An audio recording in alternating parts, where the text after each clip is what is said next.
So thank you guys for joining this working session.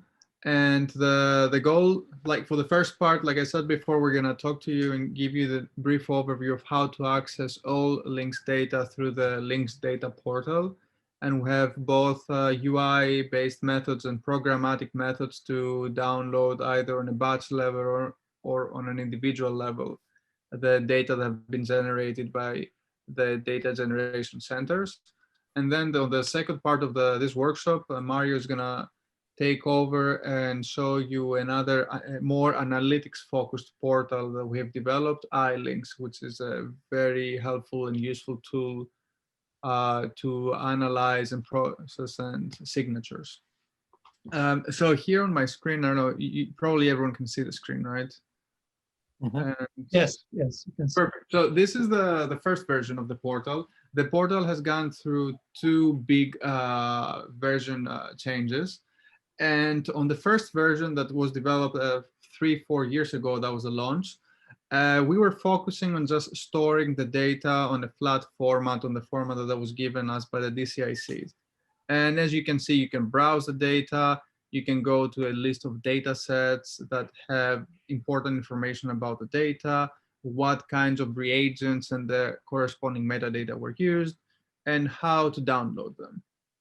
And this was completing the first view of the portal, static files, but easily accessible and through a UI that you can really browse through all the different assays of links. Now, if we go to the second version, and that was released last year, we've been working through that the last year, we completely changed our approach of how to access the data. So now, instead of having the data lying in flat files in some file system, we get the highest level of readouts and we store them in the MongoDB database. So the idea is for the researcher to be able to slice and dice the data and extract the readouts that they are looking forward to analyze. So they don't have to download the files, parse the whole file, and then process the data. They can just, through the intuitive UI or the APIs and the other programmatic interfaces, get the readouts, the signatures that they want to process, and then go downstream to their typical analysis. So I'm gonna go over a few aspects of the portal. This is the new UI, and of course we have the menu bar on the top that gives you a list of the assays, a list of the perturbations that have been used, or the model systems, and so on and so forth. We have a help here that we're gonna go over afterwards. But what is the main function of the UI? So the main function is we try to split the whole concept of links into three different categories. That we have some kind of perturbation and some kind of a model system, and that gives us a readout. And all of these, the metadata, the queries and everything are deeply engraved in our database infrastructure and it can be queried. So we have here the search bar here that we can query from anything, from we want to get our favorite drug, our favorite model system. And this is our key metadata search. And for example, we can query, we can start typing, and we have these real results popping up as you type.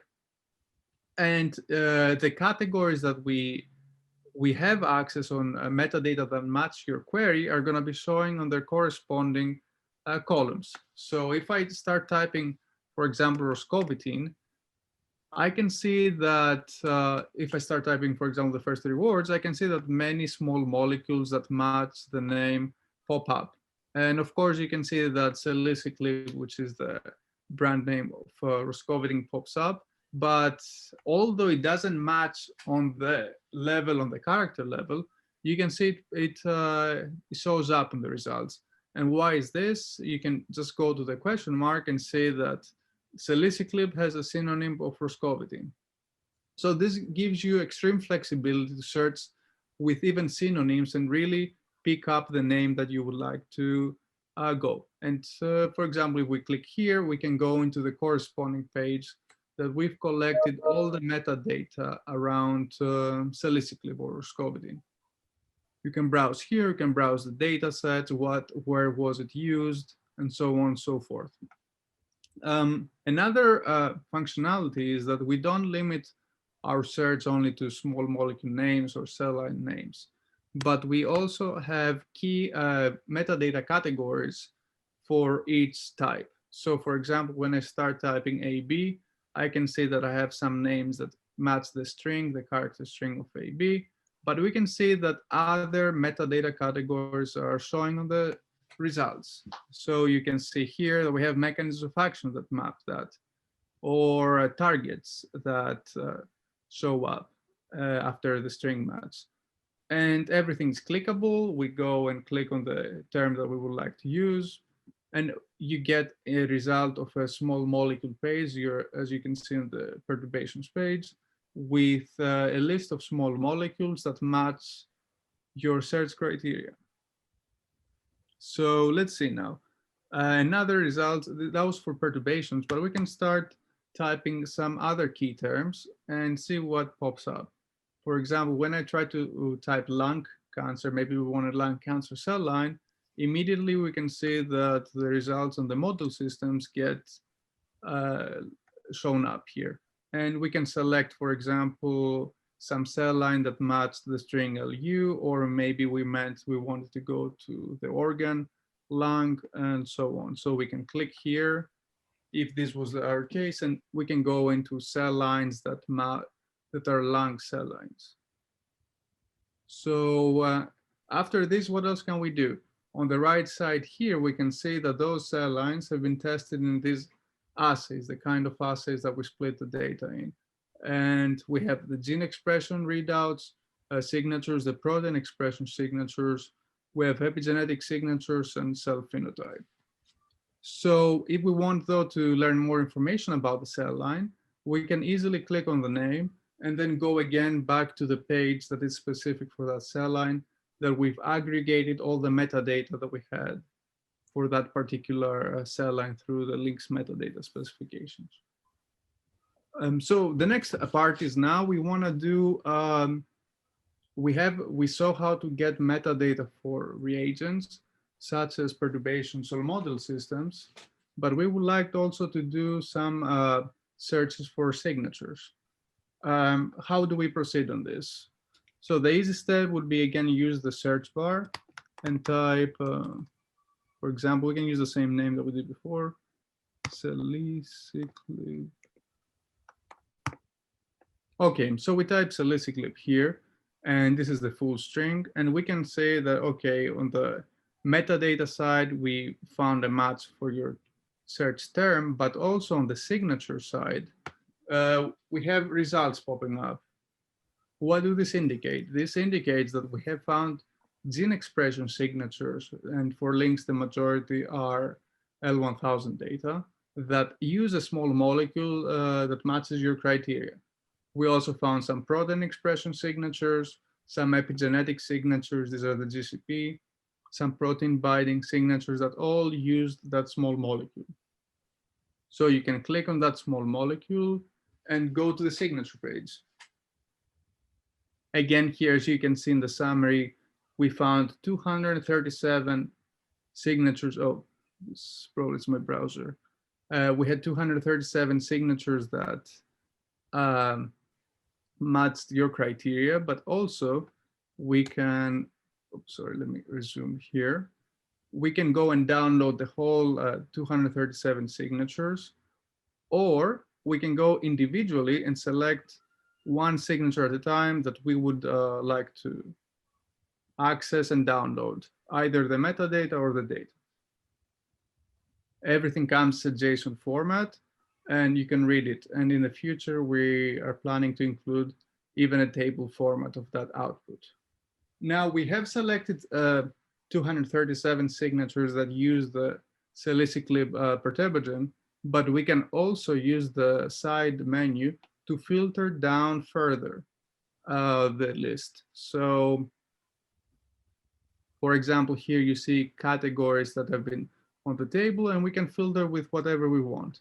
Maybe we want to find lung cell lines. that were used in that were perturbed, treated with salicylic. So we can use the filter on the side and filter down only cells that have been annotated with the lung organ.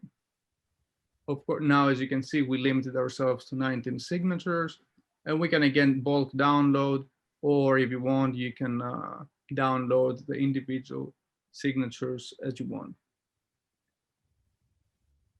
So this is the part that's, we have the, based on a metadata search. But what happens if we want, for example, to search by a signature? So we have a list of up and down genes or differentially expressed genes from your upstream analysis. You compared usually tissue, normal tissue with tumor tissue, and you have a list that you want to functionally correlate it to the L1000 data. So we go to this tab here, and we can, just going to press the example, get the genes that were upregulated or downregulated and submit it for a signature search. This uses the iLinks computational power that Amar is going to explain in the later part of the presentation. And we can just test it now and see what's the output.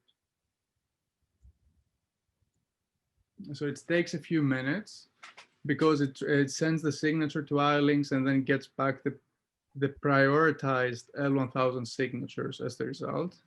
And as you can see here in the same format, we have the signatures that are having the similarity score, which is the weighted Pearson correlation, and also the p-value that comes back from iLinks. And this is a second way to access the data.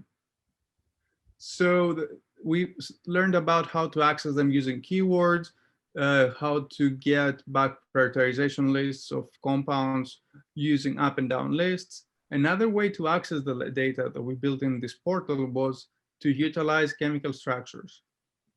So for this example, I think have a query yet they're ready. So I can import some smiles for my favorite compound. I'm going to add it to Marvin.js, and then I can do a lot of things with this. So I can have both a similarity search to find compounds that have a similar structure, or substructure search, find compounds that have this substructure on their own structure. And we can press that for part of the workshop. And of course, we wait for the results, but what do we get here? We got compounds that structurally, they had the part of our search, those two rings, for example. You can see it was this here. So all of these compounds, we have a threshold set up, are similar to the initial search smiles that we used. And this concludes the UI aspect of accessing the data. So we can access them again through keywords, through all these different categories, and we can have like anything we want, like prostate or anything that covers all our metadata aspects. We can have the signature search that is using the algorithms from iLinks, and we can have both up and down lists or just gene lists without direction. And we can also search for small molecules based on the smiles. And now the other part is the programmatic access. This is very good for the UI version of it, but what if some data scientist wants to download all the links data through R or Python? So for this, we have two ways to access the data. We have an API-based way, and we also have updated our data and uploaded them through Bigquery. And Amar is going to talk about that in a little bit. And just as a summary, here's the Swagger documentation for our APIs. And you can see here we can utilize a lot of searches based on cell lines, nucleic acids, and so forth. We have a help page here that shows a few ways of download the data. And I can actually just show you very briefly of how using the API, either using R, Python, or some other programmatic language, you can download the data. So the example is already online, but I can quickly rerun it here in this workshop. You can see here, I'm just loading the packages, and then I'm just searching for sorafenib using the API. So I'm just pasting and making the right call, and we run it. And this way now we get back all the different IDs that have sorafenib. So you can see that sorafenib can be spelled with multiple ways. And essentially we search through our database to find all the different small molecules that for some aspect of the metadata matched sorafenib. And afterwards, every small molecule that we have, we can get the corresponding signature IDs. So this means that in this, for example, we found that sorafenib has been used in these many gene expression signatures.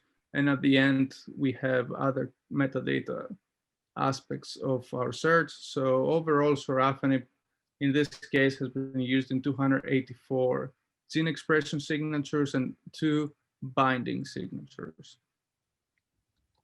Again, if we only want the metadata, we can search our curated database to find metadata annotations for sorafenib. We can get like the small molecule name, the INSI key, the SMILES, how many signatures there are, the MOA of that compound, and the target. Another aspect is, sorry, here, we can have all the different signatures that by assay type, that's another, so 286 for gene expression. And what happens if we want to retrieve the data now? And there are many tools to retrieve L1000 data, but through Links portal, we focus to be able to retrieve all the other data sets as well. So we have P100, GCP, we have KinomScan data sets, imaging, and we're in the process of putting them all in the NoSQL database to be accessible to the public. So here we can specify that we would like the KinomScan data sets, for example. And as you can see, we retrieve through the query back genes together with the KinomScan inhibition value. This is the proteins, not the genes. And information about the experiment wherever there is. Everything is on the JSON format, so this way we can bring back both data and metadata in a unstructured format. And here, this is another one that we get an overview of the KinomScan metadata that have used sorafenib as a perturbation. And following the same example, we can get, but specifying for gene expression, we can get the sorafenib treated experiments that use in L1000 assay, that were used in the L1000 assay. And of course, this takes a little bit more. The L1000 assay has way more readouts than the KinomScan assay. But in the end, we're going to get the same format. A matrix with the L1000 readouts and the signatures. So we can give it 1 more minute and then move to the next one. Yeah, as you can see here, this is the different L1000 genes, and the column names are the different experimental conditions. And if you would like to get the signature metadata, of course, they're also accessible in the same JSON format. So we know, for example, that the first experiment was a small molecule with this ID, with this model system, and the corresponding L1000 IDs if you want to go back to the GCT data. And so with this concludes the 2 ways that we can access the portal, which is the UI interface and also the API access. And I'm going to give the presentation to Amar to tell you about our Bigquery access point. So Amar, if you want to be a presenter, I don't know, you probably have the ability. I have.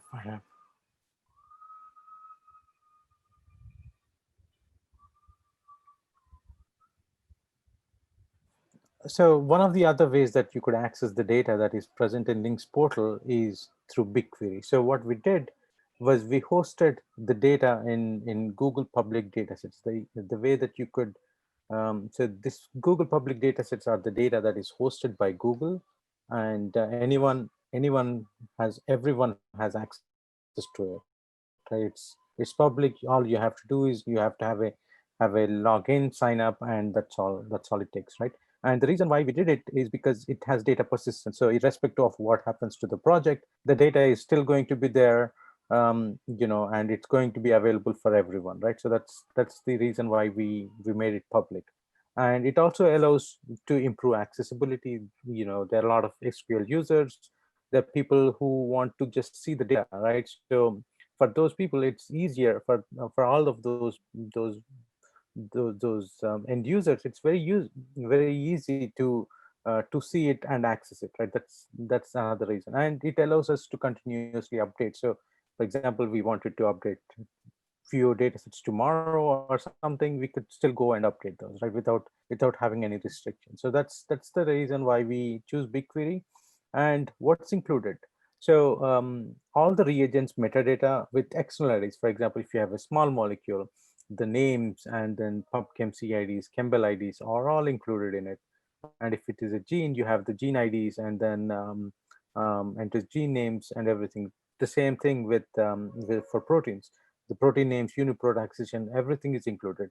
And all we have in the BigQuery data set, the public data set, is the highest level signature. So all you have, we haven't loaded anything on the raw level. We only have loaded the data at the signature level, which means level 4, 5, and above. So anything that's above 4, right? So that's what you would see in BigQuery. And the data flow it goes from the catalog, the data that we have um, in the signature store, combined with the data values that we have in Mongo. This is the hybrid store, and we do have an internal database to cross check the referential integrity and then quality check. So the reason why we have to do this is because the BigQuery doesn't have any constraints on it, right? These are all independent tables, so we just want to make sure everything is together. So that's why we had an internal DB, and we export those as CSV, and then that's how it goes into BigQuery.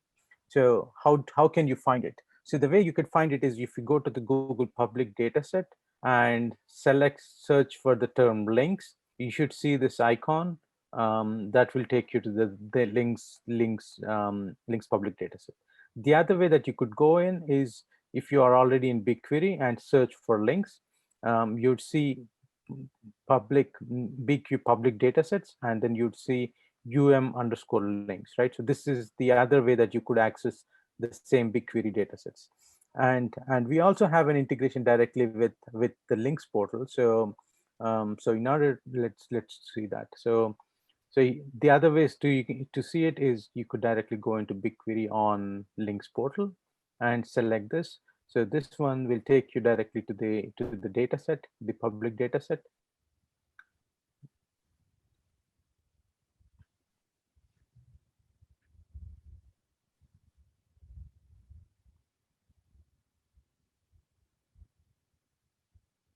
It's super slow for some reason.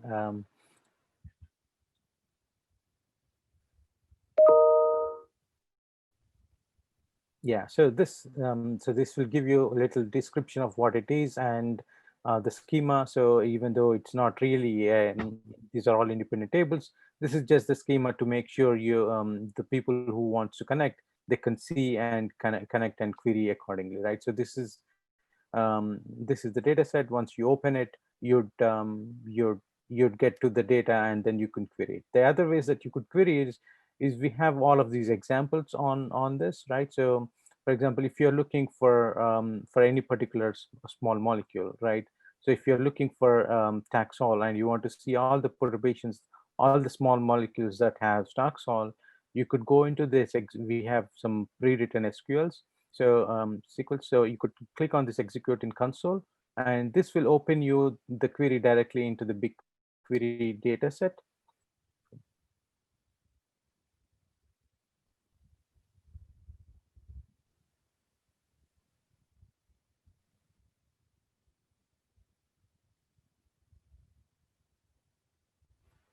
Yeah, with the query, and then all you have to do is run it. You could modify it, you can change it to any other names that you have, and you'd get back all the results that is available. For in this case, right, you'd see this taxol is available for as in cell phenotype assay. It's there in GCP, it's in P100, it's in L1000. It's so the BigQuery data set that we have is the complete data set. It's not just L1000 or any particular type of data set. It includes all the different types of data sets that the links data has produced. Only the highest level though, but you'd see all there are different variations of the data that you'd see.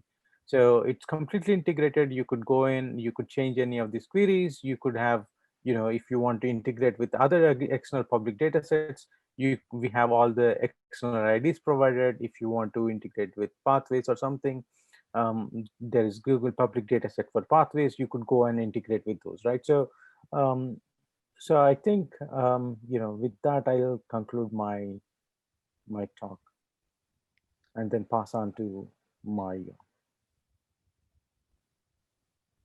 Okay, I think you need to stop sharing your screen and I can share my. Okay, thank you, Amar.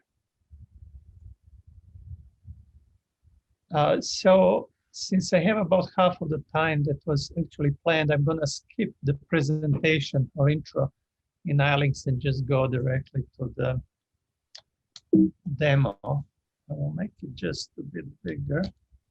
Hope you guys can see it. Yeah, we can see. Okay. So I guess iLinks is meant to allow people to analyze data, links data, non-links data in their own kind of signatures by just pointing and clicking around. And also it has APIs that allows programmatic interaction with various functionalities. So if what Amar and Vas showed LDP, and that was a question yesterday actually somebody asked, is about data access, right? And iLinks is a kind of next step or parallel step in which you actually can analyze signatures.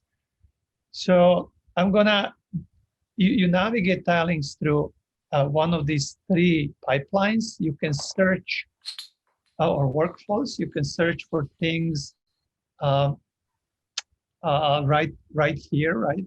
For anything you can think of, and I will use Everolimus as a canonical example for analyzing signatures. And I could pick it up here, right? It found signatures, it found compounds, it found data sets that actually have Everolimus. But I can also go through signature workflow where I can search. First of all, I can navigate things around by pharmacological action, mechanism of action, or by non-targets. Or I can just, again, put the keyword in and search through one of these links libraries or signatures. And if you go through these libraries, first four are links libraries, and they're transcriptomic signatures of gene knockdowns, of overexpressed genes, and then chemical perturbations. Then we have P100 signatures, which are targeted proteomic signatures. And rest of them are signatures derived from various resources. Some are pre-computed by us, some are kind of picked from like, for example, EBI expression atlas was just downloaded from EBI. So the other way to start with a signature, right? So first you can just search for a signature. The other way is to submit it, and you can upload a file that has differentially expressed genes, right? And different level of differential expression and p-value if you want, or just without p-value, and or just paste this table right in this field. You can also submit a list of up and down regulated genes as a signature, and you can submit a gene list as a signature. And what this is going to do, so anything you do here, you either select a signature, you find it, or you upload it. It's the next step will be to actually run connectivity analysis against the rest of the libraries. So I will search for everolimus. There were 187 links, chemical perturbagen signatures identified. I know which one I want, right? So these are kind of summaries of various things about my search that were returned. I know I want to look at MCF7 cell lines, so I'm going to filter this a little bit. And I actually know the concentration I want to use. I want to use 0.04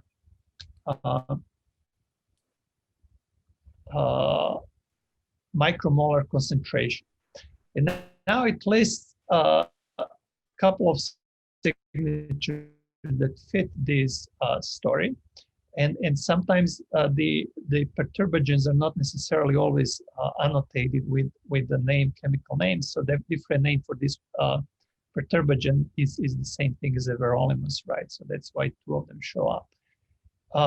I could query various knowledge sources to tell me more about everolimus, but if I just click on the signature ID here, right? What is going to happen? It's going to select this signature and provide me various tools that I could use to analyze the signature, right? So any of these links will run a task-specific analysis on the signature. Signature itself, if I look at the signature data, what it consists of, and I can make it bigger, right, to see more of it. It consists of genes and differential expression levels, log2 differential expressions, and the p-values. So this is my signature. And the first thing that is done when you import the signature, automatically the top differentially expressed genes are selected. In this case, by design, top 100 are selected. If I want to interact with my signature, right, and select a different set of genes, I can go here, maybe lower or increase the p-value to use to select signature. Now I lowered it to 0.01, and then I end up with 22 genes. So this is first way I can interact with the signature. Automatically, for any pre-computed signatures, we also have all pre-computed connections. So as soon as you select the signature, all connections are going to also be selected. And this is a very fast query, although there are billions of connections, right? They're all in the databases and can be identified right away. So if I look, for example, the example that I used in my presentation was to find something more about everolimus and its mechanism of action by looking at connected signatures, right? Connected knockdown signatures. And if I look at, there were 123 statistically significant connections. And as I can see, the genes that were knocked down in these signatures are all related to mTOR signaling.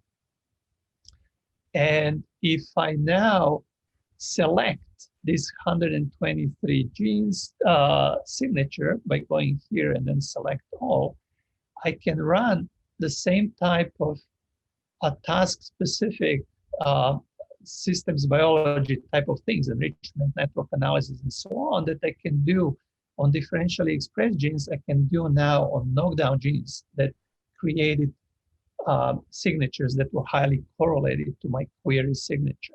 So I can now run, for example, Enricher by just clicking on it. And if I look at the pathways, lo and behold, mTOR signaling pathway shows up as significant, right? So this is the target of everolimus, so it makes perfect sense. So this is one way to do it. I can also look at chemical perturbation signatures, and it turns out that the targets of chemical perturbagens that were highly connected or concordant with or correlated with my query signature were again targeting, were in with the mTOR signaling pathway. Another thing that I can do here I will select, say, top 100 signatures and most connected to my query signature. And I will run this group analysis, right? So this is now going to grab all these 100 signatures that were connected to my everolimus signature, and I can see what is going on, right? So it's gonna put them together and provide me with some tools to analyze them together. So for example, I can look at Disney plots of these signatures by, say, time. Okay, I clicked too fast here. Well, this is thinking, right? Or say by Sela, or by, or it turns out that all of these top 100 and MCF7 cell lines. So I will look by compound. I think by compound, you can start seeing some groupings, right? That compounds that of the same kind are actually grouped together, although they were all highly significantly correlated with everolimus. Or I could open our version of Morpheus, right? And it's gonna now show me the signatures again, that I can analyze them. So these are 100 signatures. And again, if I look how they're clustered by chemical, right? By the compound. And there are some other patterns that may be of interest. But if I want to know what is interesting in expression patterns of these, for example, down-regulated genes by these compounds, I can select them and right-click here on gene symbols. And one thing that we did, we kind of overloaded this version of Morpheus so that you can, again, directly submit genes for analysis to Enricher and other tools. So that's this group analysis. There are a few other things that you can do there. I'm not gonna belabor this too much. The other things that in addition to individually connected signatures, you can look for connected perturbations, right? So in this case, what it's gonna do, it will run individual connections, right, to links, gene knockdowns, and chemical perturbations, but then it's gonna aggregate results by looking at all signatures. So there were 24 mTOR knockdown signatures, and that kind of integrates connectivity results from all 24 signatures and gives you a summary kind of assessment of how significantly your signature was connected to mTOR signatures overall. Same thing works for the compounds, right? It kind of gives you the, so again, unsurprisingly, 42 signatures of everolimus were highly connected to your query everolimus. So that's about that. I'm gonna now switch quickly to the dataset workflow to just show you how you can analyze one of the more than 15,000 at this point datasets that were already pre-processed in iLinks. And there are various things that you can do. For example, you can analyze TCGA data, and maybe you can start with proteomics data for this, in this case. And I'm gonna look for breast cancer proteomics data in TCGA. There is an RPPA data set, right, with 937 samples. That works with transcriptomics data just the same. To create a signature, you simply select a factor that you want to use to separate your samples into treated and non-treated in two groups of samples that you can compare. I'm gonna use this classification, PEM 150 classification. I'm gonna compare HER2 samples and luminal A type samples. It creates signatures. And there is actually, I guess I didn't show you this, there is a way to filter better these signatures, the samples, but it's a little involved. And again, now I created a signature, right? And there are only 266 proteins that are analyzed here, but I can again interact with these proteins, maybe select the 12 most significant ones, right? And when I look at these most significant, signature data, right? It's interesting because it gives you something that transcriptomics data doesn't give you, right? It picks up the right proteins, right? ESR1 is protein is higher in luminal ones. ERBB2 is higher in HER2 enriched, right? That's the molecular mechanism by which these tumors arise, by expression of ERBB2. But what is interesting, if you look at EGFR, right? EGFR is differentially expressed. It's phosphorylated. One of the phosphorylated versions of EGFR is upregulated in HER2 tumors.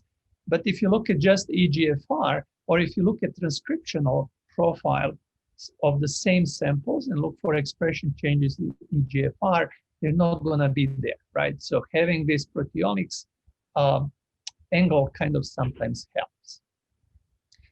So if I go back, right, I could repeat this and with another data set, but I'm going to give you instead another view of these data sets through grain. And grain is, I mentioned this before, is this, so I can search all grain data sets. Grain is our project where we have basically an agent constantly processing RNA-seq data in Geo, and at this point we have more than 8,000.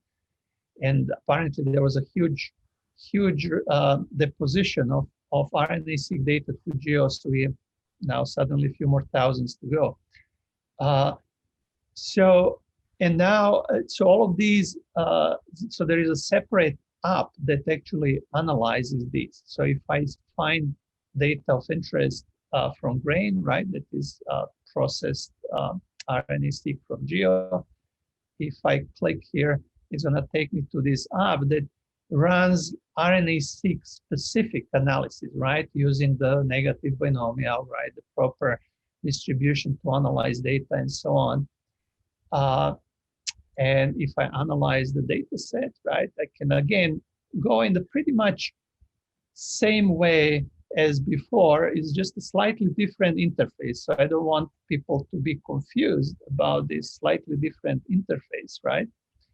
But it's very similar, right? Again, you select two groups of samples that you want to compare and create differential gene expression signature. And once you run this analysis,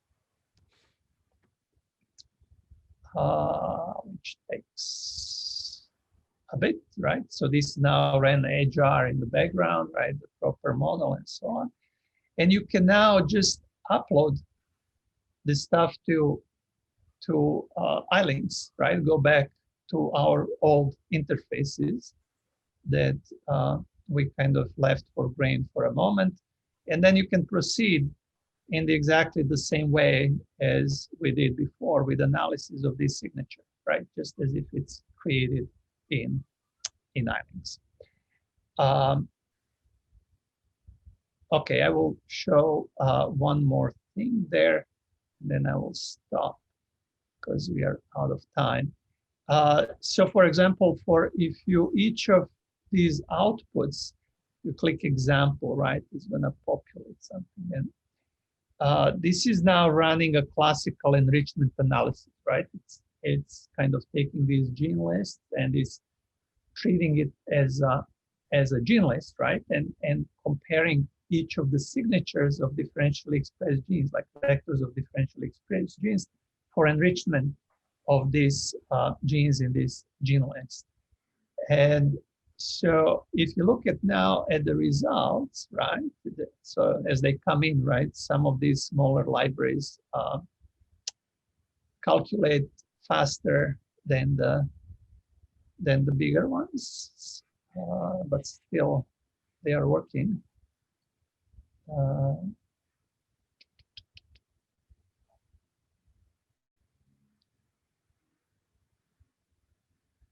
Let's see which one's done. None of them are still done.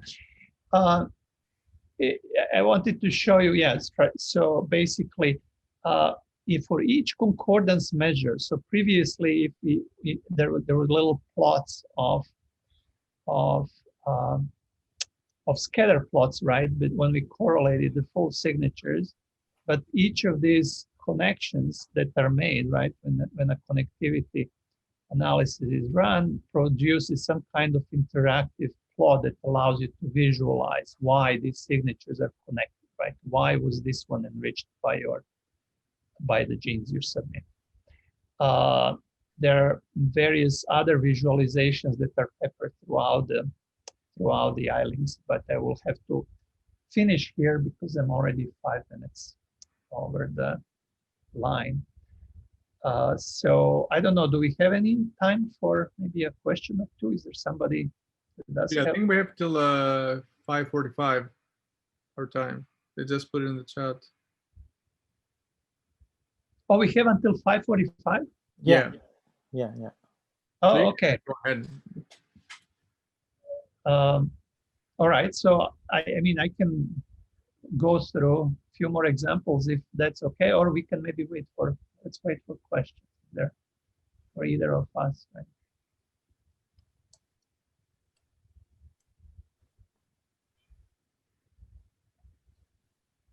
I don't. Hello, can I have a very quick question?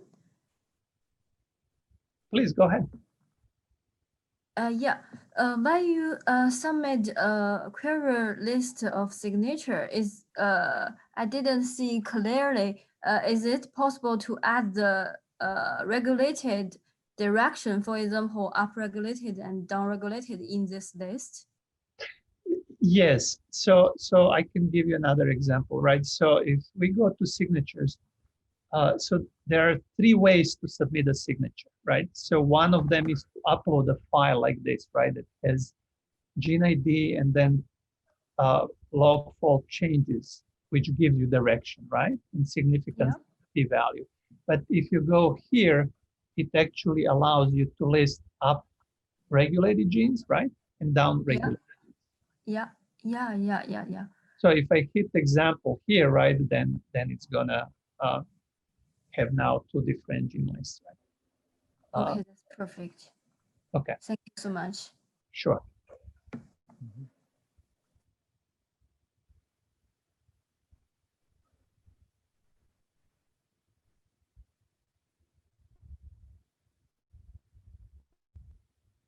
Any other questions for either of the tools? Yeah, we can also read from the chat. If you guys have any questions, you can type them down. Oh, okay. Can I ask a quick question? Mm-hmm. So the last feature you showed was the same feature shown in the links portal 2.0. Is that right? Yes. Yeah. That's We send the lists to Mario's portal and we get the results back. So this is basically, just for convenience, right? If you're there already and you want to run this search, right?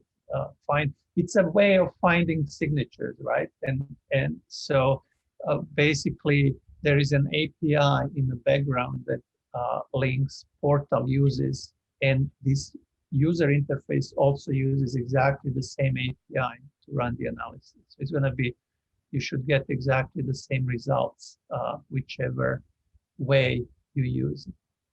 But of course, in the iLinks, when you do it through the iLinks interface, you're getting other signatures as well. Because from the links portal, you're getting only the links signatures. Right. So if iLinks in the future includes other perturbation response signatures, like the disease-related signatures or the others. So what's your recommendation? When should I use Links Portal 2.0 and when should I use iLinks? So I think for accessing the data, it would be the LDP, the links portal, but for analyzing and especially integrating, as you can see in Mario's screen, you have other data sets that are not including in links, like the cancer therapeutic response signatures or pharmacogenomics, all of those. And I don't know if Mario has anything to add on that, but. Right. So if you want to do kind of analysis, I think iLinks is, that's exactly what I would say, right? Depending what your objective is. If you want to get data, right, then I think LDP is the right place. And if you want to analyze data, then iLinks is probably the place to go. Thank you.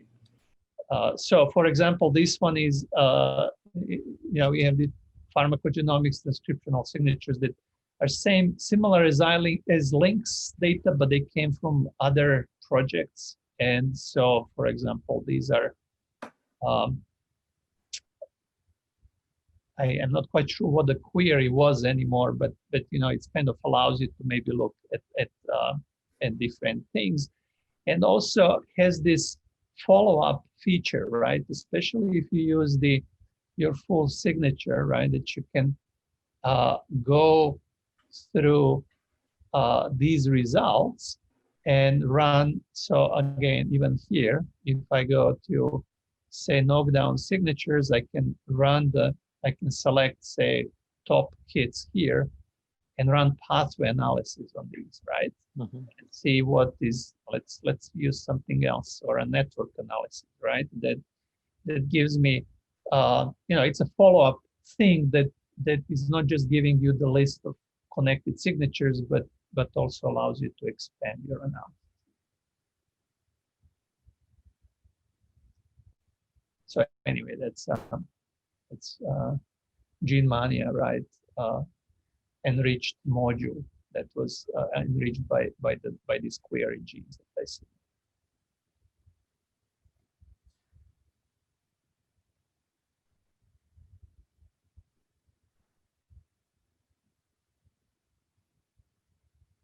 So any more questions? I think we got 3 more minutes before the break room. And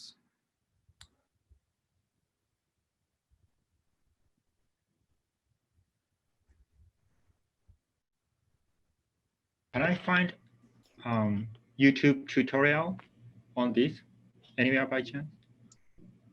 On which one? On both of them, or? Right. Yeah, there used to be some. If you go, okay, so let me show you a couple of things just for. So one of the things on iLinks, and I didn't mention this, is this history feature, right? So whatever you do on it is going to be recorded on your local cookies, right? So you can go back. So I can just look at what I've done, and you can annotate your results, what exactly you did, and kind of rename them to give them informative, or reanalyze them and so on. So that's just something I forgot to mention.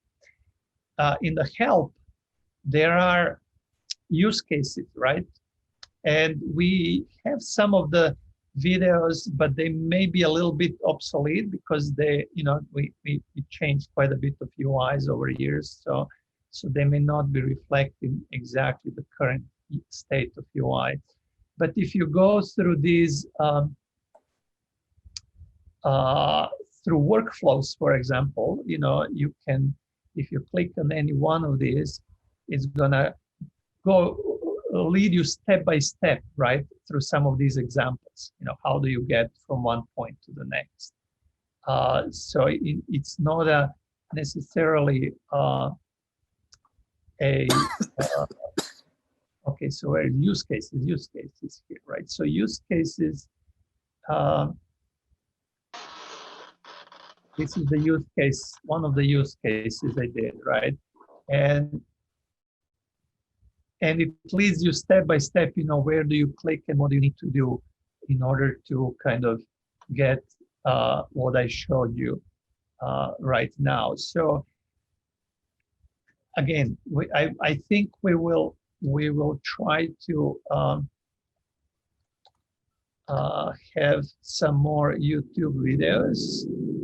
What you are about to see. But so there is one on. If you go, we have actually iLinks. Hello, my name is Mike, and I will introduce you to the Links Genomics data portal. So there are some videos, but they're a little bit obsolete. That's what I'm saying. So I don't know what's with LDP, guys. Do you have videos? no, we don't. No, we don't. But that's a good idea, I think. And especially now through Coursera or YouTube, you can get more information than just a flat document. Right. Instructions. Yeah, that'd be great. Thank you. Sure. Excuse me, where I can get the recording link for this workshop? Oh, I think they're gonna share that with everybody after the symposium is finished. So After. I don't think we have it at this point, but they will send the link. Okay. Yeah. Thank you very much. Sure.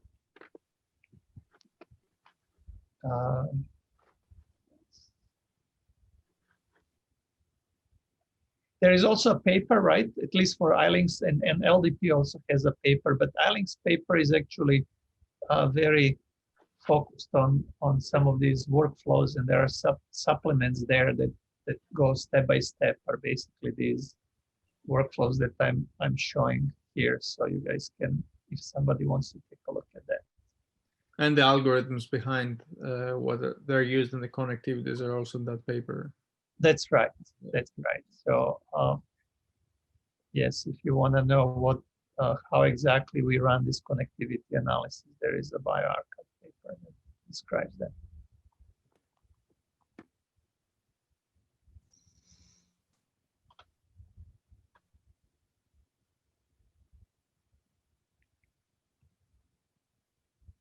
So should we conclude? Are there any other questions that I can't see on the chat anything? Yeah, I don't see anything on the chat. Well, thank you all for attending. I initially thought only people with camera were here, so I thought there were 3 of us, but there are quite a few people there. So I hope that was worthwhile. All right, thank you, everyone. Thank you. Have a great weekend. Thank you, Mario. Thank you, guys. Goodbye. Oh, Thank you Marcel. so much.